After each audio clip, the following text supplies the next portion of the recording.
Hey, I'm Johnny from Johnny's Vintage Motorcycle Company.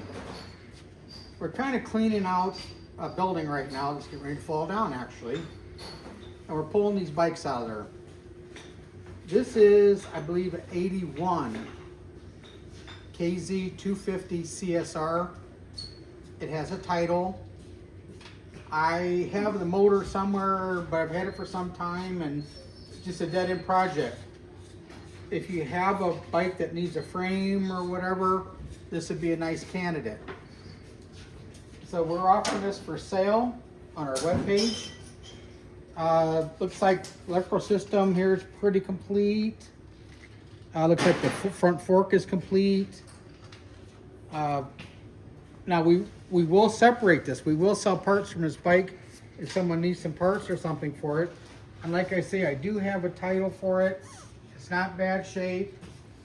Just dead-end project for us. So thanks for looking, and we'll be offering this on our webpage. Thanks.